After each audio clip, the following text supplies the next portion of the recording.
What is up, everyone? Welcome to the FA podcast. Happy Football Friday. Happy Memorial Day Friday. We got just me today, so pretty short show, but decent amount to go through. Got UFL news. We got NFL news. And then we have the UFL Week 9. Talk about that a little bit. And then Giants Chiefs offseason preview at the end of the show here. So, starting off breaking news, we will talk a little bit here. Rest in peace to Colts owner Jim Irsay, passing away this week at 65.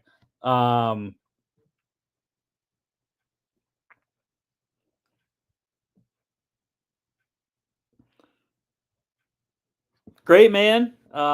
Did a ton of philanthropic things. Always very engaging with the Colts fans. One of the most engaging owners in the league, really, utilizing Twitter and whatnot.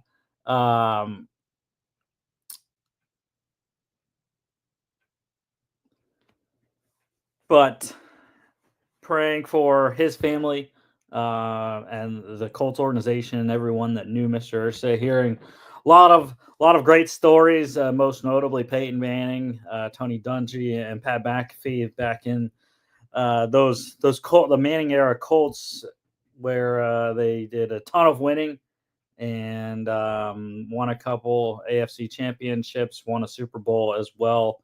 The Colts second in their franchise history there. But first second, I can't remember it. But yeah, very sad news. Just 65 years old. Hoping the best for everyone in Indiana there. Moving on to college football news. College football playoff change going into effect. They are changing from the current or the former top four seeded buys are the top four highest ranked conference champions. They are now going to straight seeding starting this season. So couple things that means: top four seeds based off the CFP rankings will get the 4 buys. The top 5 conference champions will still be given automatic bids to the CFP. However, now Notre Dame is eligible for a top 4 seed and a bye, unlike in the former setup there. So, big time news. I still kind of don't like it.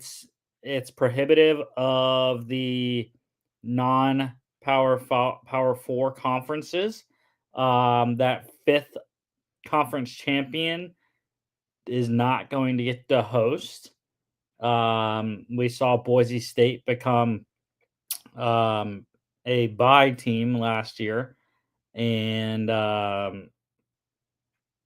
they were able to host or not host. They were a bye team, but or actually I can't remember if they were. No, they were the 12, I believe. I can't remember. Anyways, yeah, I think it's more of a division between the P4 and the G6 there, but I think it makes sense where the money is at.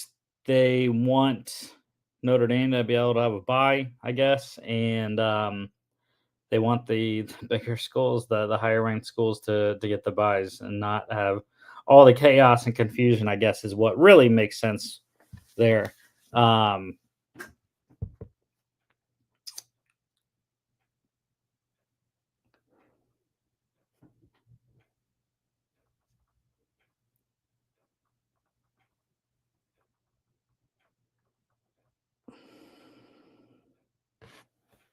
UFL news. Stallions re-signing a couple guys, corner Neville Clark, and they signed defensive end Steve Linton and corner Tommy Hill to 2025 draft guys there. Linton coming out of Baylor, most notably from Texas Tech. Pretty solid career. Didn't do a ton at Baylor last year, but very solid player from Texas Tech. Tommy Hill, I was kind of surprised he went undrafted. Great corner out of Nebraska. Little undersized, but solid footwork and pass and ball skills there. Brahma released defensive tackle Kavion Patton. That is injury related, and they signed Panthers quarterback Alan Bowman. So Brahma's having a little bit of a QB bang up with Kevin Hogan, and Bowman steps into the backup role this week in San Antonio there. UFL Conference Championship weekend has been set.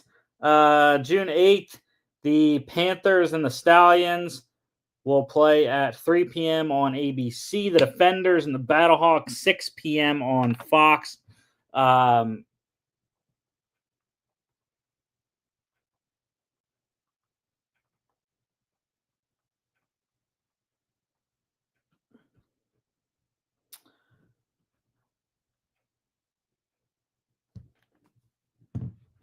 The seeding still unknown yet. Who is going to be the one? Who's going to be the two on each of those games? But they will be in Birmingham and St. Louis. Week 8 players of the week. Battlehawks running back Jacob Sailors. Defensively, it was Battlehawks edge rusher Travis Feeney, 2 forced fumbles last week in their win. And special teams was Panthers wide receiver Samson Nakua, 4 tackles, 3 of those solos on special teams there. NFL news, bunch of stuff going on. Hall of Famer safety Charles Woodson, most notably of the Raiders and the Packers. He has joined the Browns as a limited partner. No, not coming out of retirement, but a limited partner with the Haslams there in Cleveland. Interesting, again, the Raiders sold Tom Brady a limited stake in their ownership, but I guess Woodson was not offered or he was not interested. I don't know. But Woodson joins the Browns in the ownership group there. So we'll see what his impact is. The owners passed the vote to allow NFL players to play in the 2028 Olympic flag football games there. I hate it. Flag football is stupid for professional athletes to play. I think you should only be playing flag football if you don't have the option to play real football. So, yeah, I don't like it. Let other people play. Like, come on. They're going to roll every single country that they play. It's not even going to be close. So, yeah, I don't know. It's really dumb. I think, anyways. The Lions withdrew their reseeding proposal. They're apparently not going to get wasn't going to get enough support on the vote there, so they have withdrawn that for now. And the tush push lives on. Push on, as the Philadelphia Eagles tweeted out. The tush push was voted no.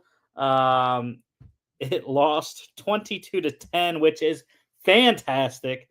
Great irony. That was the exact score of the Eagles-Packers wildcard game this year. So absolutely loved to see that.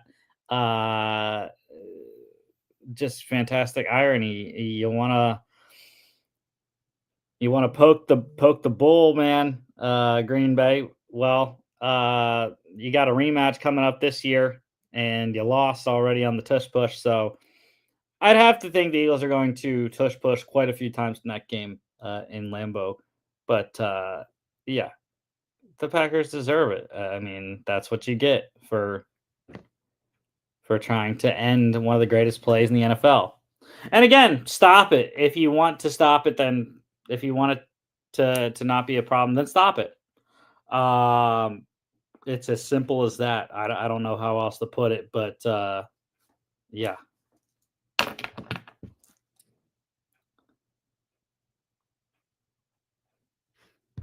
The Hard Knocks has been set. Um,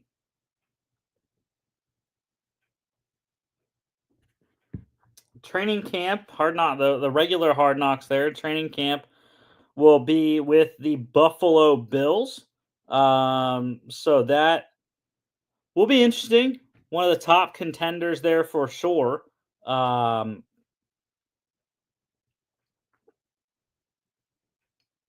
but yeah, I'm excited to see Josh Allen a lot. I can't really think of who else would be in a big performer there. Maybe AJ Epinesa, Von Miller, but he has not re-signed with them yet. So that would be something that I would be interested in if Von Miller would re-sign there. Um,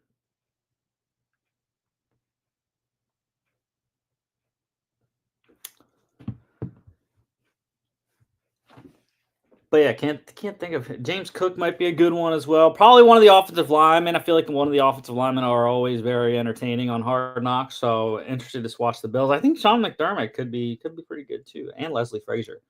Um, the in-season Hard Knocks, that is going to be wild. It is featuring the NFC East division. Last year, it had the AFC North.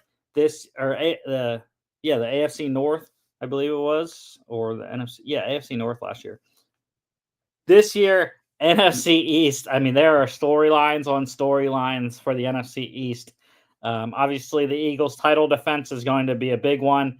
The battle between them and the Commanders is also going to be great. I think Jaden Daniels is going to be a star off on the screen as well as on the field. As will, I mean, the Eagles have stars as well that are great personalities. Jalen Hurts, Saquon Barkley, Nick Sirianni, of course, Lane Johnson, Jordan Mailata. They have tons of guys that I think are going to be great on the screen. I would be interested to see if Terry McLaurin is pretty good on the screen. I'm not sure. Dan Quinn should be. The Cowboys, got Dak. CeeDee Lamb's probably going to be their best star, I would think. Maybe Trayvon Diggs. And then for New York has a lot of interesting question marks, which we'll talk about coming up. But we got the QB battle, of course. Russell Wilson, Jameis Winston, and Jackson Dart, all in the mix there. Um, and then will Brian Dayball and Joe Shane last the year? That's also another big time storyline coming out of East Rutherford there. The NFL has created a new award this year. It is the Protector of the Year award. That goes to the best offensive lineman. So the O linemen never have had an award ever, and they finally get one, the Protector of the Year award. I think it's going to be a great battle there, and we'll have to see who we think is going to win that when we do our predictions.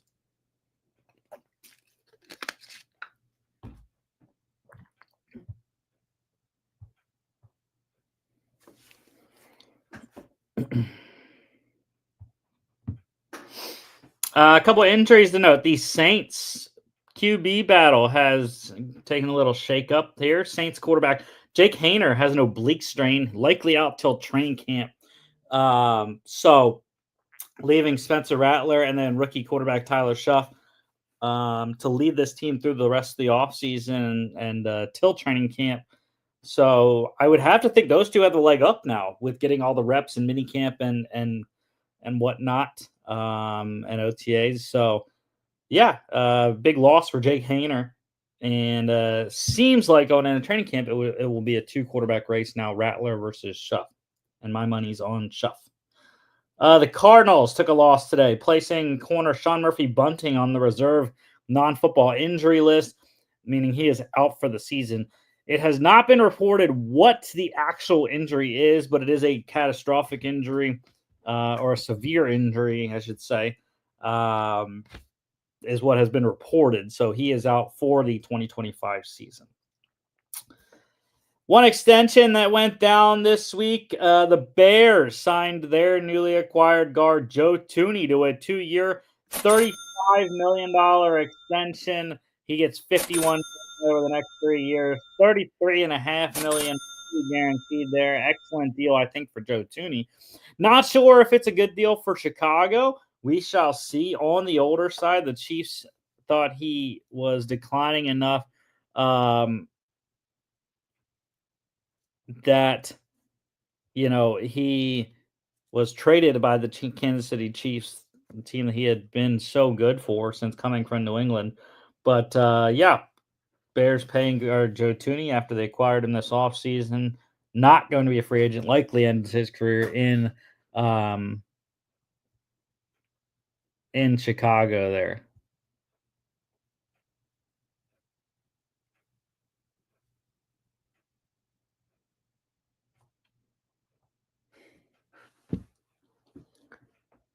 UFL pick standings. Yeah, Danny's still rolling up top. Danny is still rolling up top there, 25-7. Jimmy got a game on him next week, but the weeks and the games are dwindling. Jimmy, you are 5 back. All right, we have 11 games left, so it's possible. Christian has been eliminated. He is 13 back. I am still in it too, technically, with 6 back. It's going to be difficult. We need Danny to help us out to get closer, but Jimmy and I are still in it. Jimmy, the head over, me with 1. Like I said, Christian's just trying to get back to 500 by the end of the year here. Yeah.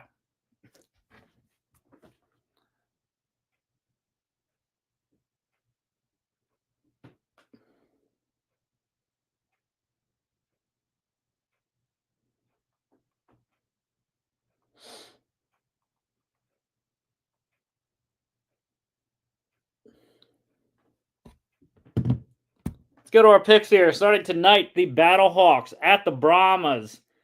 Hawks across the board here. 7.5 is the total.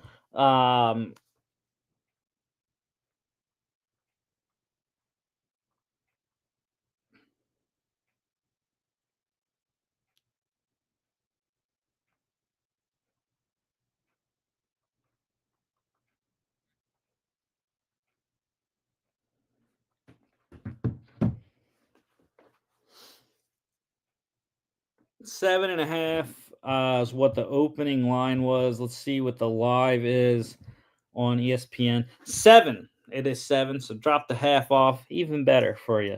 I do think they can cover that. I think they got a good shot at it. San Antonio, I'm just not confident in what they have offensively. They are starting here. They're starting Kellen Mond again after he had been benched this year. So yeah, I'm definitely not trusting Kellen Mond. Hell no. This is the worst team in the UFL. So yeah, give me St. Louis -7. Total's 40.5. I'm gonna go with the over. San Antonio is the worst defense. Um,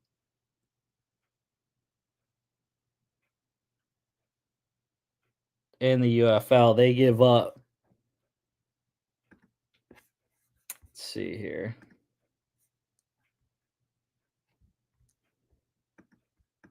San Antonio gives up 24.3 points per game, 311.8 points per game. They're second to last in sacks. They are tied for second to last in turnovers as well. They do have 2 blocked kicks, though, 2 blocked field goals, and a defense touchdown. So they aren't terrible in that regard, but they give up a lot of points, give up a lot of yards, and I just don't see them against this Max Duggan, Jacob Sailors led offense being able to stop that output. 8 p.m. on Fox, about an hour to go until that one. Tomorrow, Renegades at the Showboats. Renegades getting 5.5 here. New quarterback for Memphis. They're trying one out each week the rest of the season, I believe. It is EJ Perry after Troy Williams got the win last week over San Antonio. EJ Perry gets the start at home against Arlington.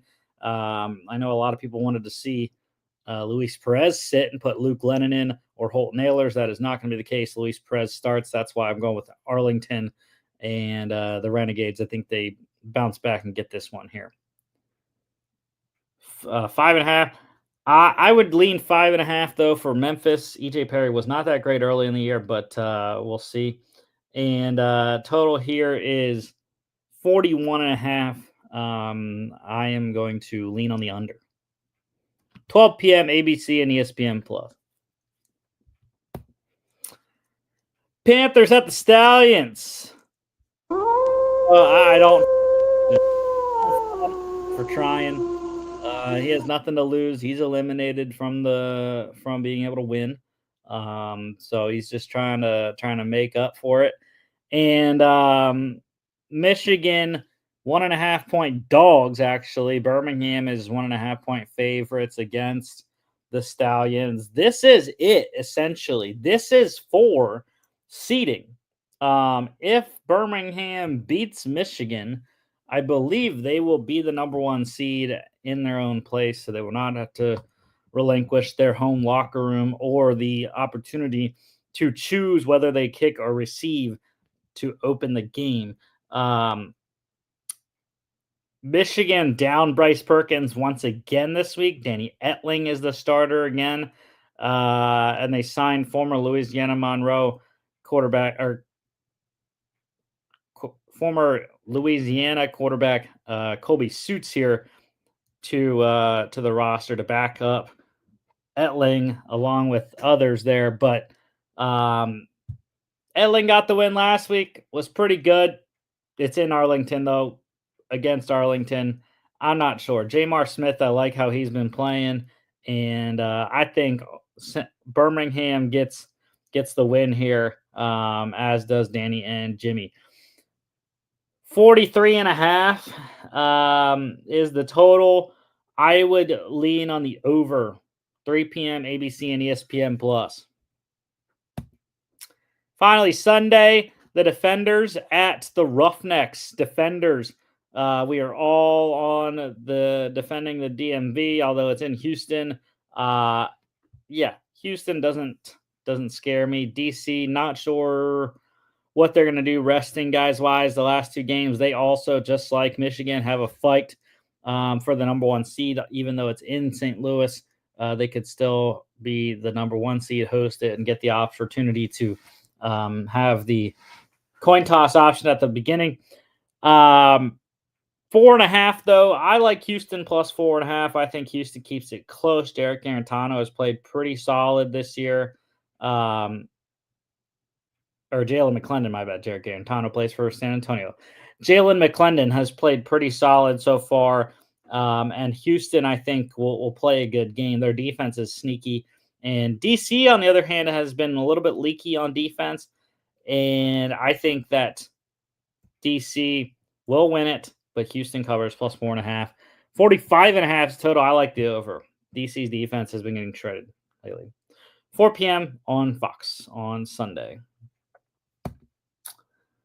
All right, the Giants offseason recap here. Losses. Quarterback Drew Lock went to Seattle. Quarterback Tim Boyle to the Titans. Wide receiver Gunnar Olszewski. Offensive tackle Chris Hubbard are both free agents.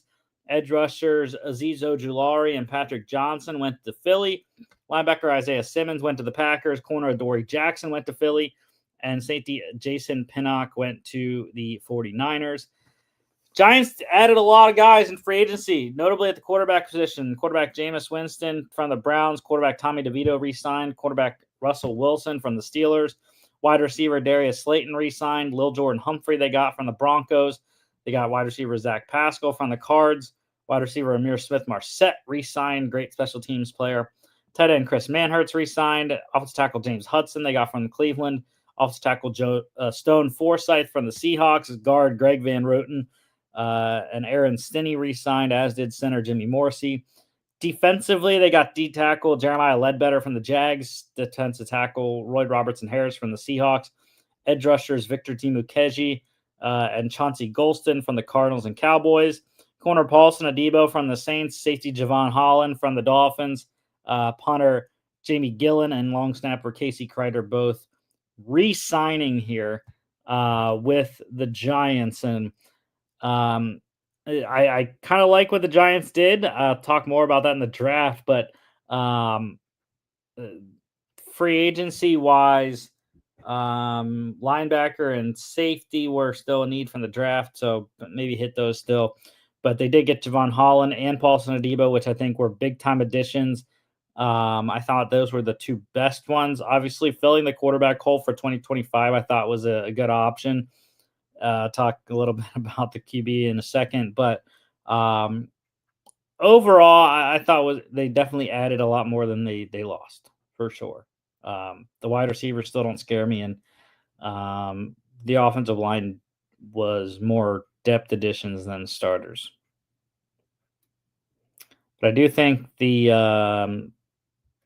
Zizo Jalari one was a decent loss. In the draft, they didn't have a ton of picks, but in round one, edge rusher Abdul Carter out of Penn State, number 3 overall. Ridiculous. Maybe the best player in the draft. Quarterback Jackson Dart out of Ole Miss, number 25.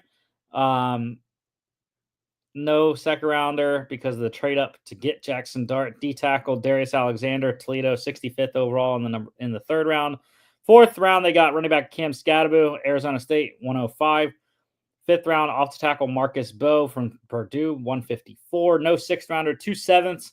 Tight end Thomas Fido in the second in Nebraska, 219. And corner Corey Black, Oklahoma State, 246. So, like I said, safety and linebacker were the only two ones that they didn't draft out of my needs there. Offensive tackle as well. I thought they would have went that. That was my number one need. They did get Marcus Bowe there, but I had him as interior O-line. So that is why. Offensive tackle, though, I thought definitely should have been addressed by the Giants, and it was not. They are, Marcus Bowe's listed as the backup to Greg Van Roten at right guard. So, yeah. They did not add a ton of starters in the draft in terms of what our lad shows right now. Obviously, this is May 23rd. But Abdul Carter, obviously going to be a starter opposite of Brian Burns. Darius Alexander, a key backup in the interior D line there. Corey Black, I'm very shocked. The corner room is not the greatest depth wise. He is a first backup to Paulson Adebo, so an opportunity there, potentially in nickel and dime situations. Cam Scadaboo is listed as a third running back. Wouldn't be surprised if he ascends over Devin Singletary, and Singletary's eventually a camp cut. Thomas Fidone is way down the depth chart at tight end, so he's got a big uphill battle there. But yeah, I wasn't the biggest fan of the Giants draft. I did like, obviously, the Abdul Carter selection was the diamond there. Dart, I did like. I like him. I would have liked the Giants to wait, though. Russell Wilson, Jameis Winston could get you through 25. I know that's not a good option for Brian Daboll and Joe Shane, but it would have got him through 25 with probably a decent record, and they would have been able to acquire a better college quarterback next year. Obviously, love Cam Scadaboo, Darius Alexander. I really like a lot, and Fidone was pretty solid. So overall, though, I'm going to give the Giants a B. I liked a lot of the players, but they need to get starting reps out of these guys to make it really count. And for the Giants, schedule-wise, it's a tough one. At the Commanders, at the Cowboys, versus the Chiefs, Sunday Night Football, versus the Chargers. That is a daunting 4-game stretch to start the season. At the Saints, week 5, then they host the Eagles on a Thursday night, week 6, at the Broncos, at the Eagles. Again, that 3-game stretch, 4-game even, home against the 49ers, at the Bears, at home against the Packers, at the Lions, at the Patriots, Monday Night Football. By week 14, I think that is terrible for this team. Home against the Commanders and the Vikings, at the Raiders versus the Cowboys, and we'll talk about that in a sec.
All right, back on the Giants schedule here. Yeah, like I said, it is rough. I think it's going to be a very difficult season for the Giants. They have a good defense, so there is that. I think that will keep them in a ton of games. They do have opportunities to win with the Saints, the Patriots.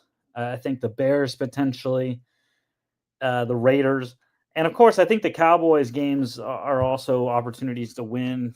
Split potentially there, but I do not see this Giants team being very competitive in terms of record. Again, it is a daunting schedule to finish versus the Commanders, Vikings, at the Raiders, home against the Cowboys. I mean, that's just difficult. And then they go three straight against the NFC North, at the Bears, Packers, at the Lions. I don't know. It's going to be difficult, I think, for the Giants this year, and we're going to see it all on Hard Knocks. Chiefs off-season recap here. Losses. Quarterback Carson Wentz is a free agent. Running back Samaje Perine went to the Bengals. Wide receiver Mecole Hardman to the Packers. Wide receiver DeAndre Hopkins to the Ravens. Wide receiver Justin Watson to the Texans. Offensive tackle DJ Humphries. It was reported to be signing with San Francisco, but he has not signed yet. Guard Tooney traded to the Bears, like I mentioned earlier. Tight end Peyton Hendershot is a free agent. Defensive tackle Derek Nottie went to the Jets. Defensive tackle Treshaun Wharton to the Panthers. Edge rusher Josh Uche to the Eagles. Safety Justin Reed to the Saints. And kicker Spencer Schrader to the Colts. A lot lost there for sure. The wide receivers are the big one: Hardman, Hopkins, and Watson. Obviously, Tooney traded. Defensively, I don't think there's a ton of losses. Justin Reed's a big one, though. Additions, re-signings. Quarterbacks Bailey Zappi and Gardner Minshew from Cleveland and Las Vegas. Running backs Elijah Mitchell from the 49ers and Kareem Hunt. They re-signed.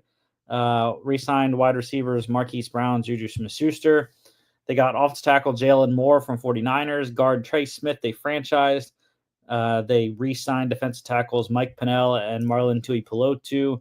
Signed defensive tackle Jerry Tillery from the Vikings. Re-signed edge rushers Charles Omenihu and Malik Herring, and linebacker Nick Bolton.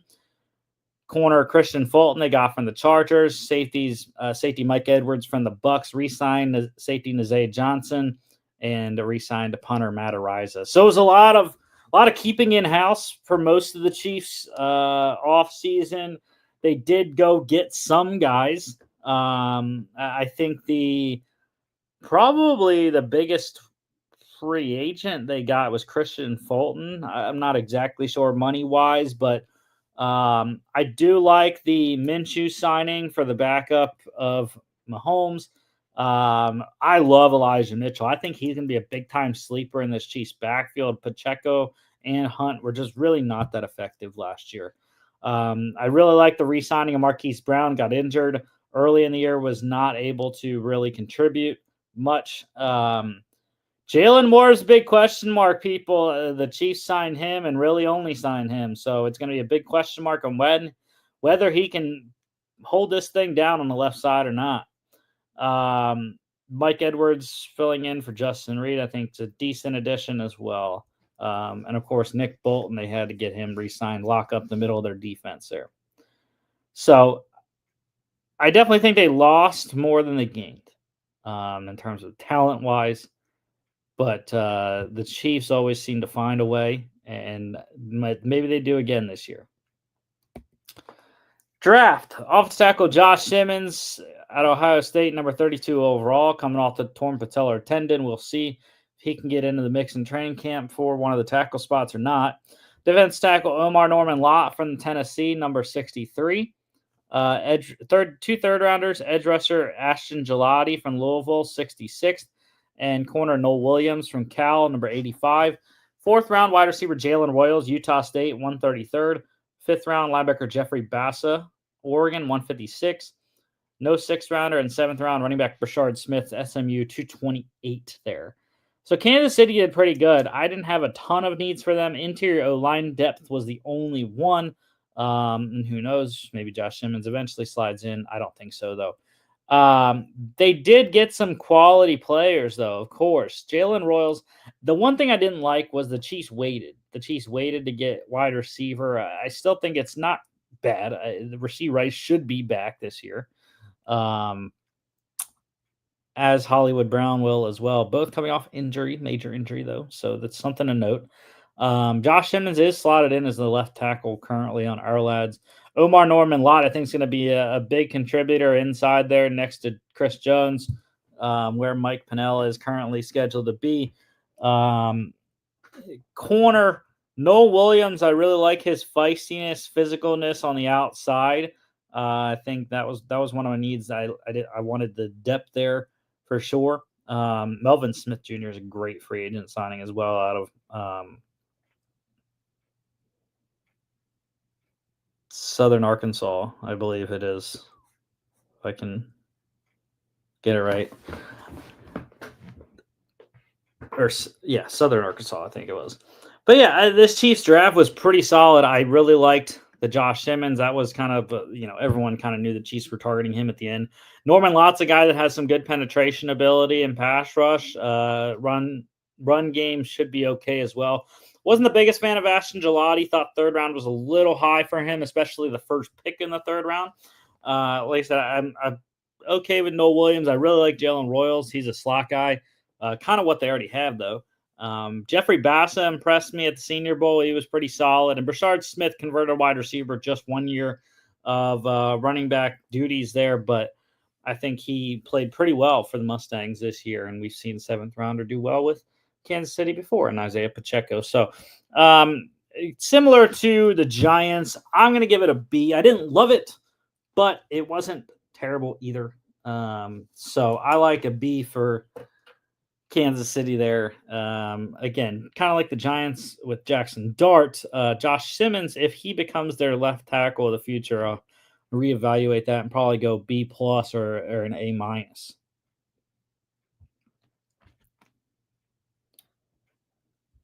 And Kansas City's schedule here. At the Chargers, that is the Sao Paulo, Brazil game. Friday night, September 5th.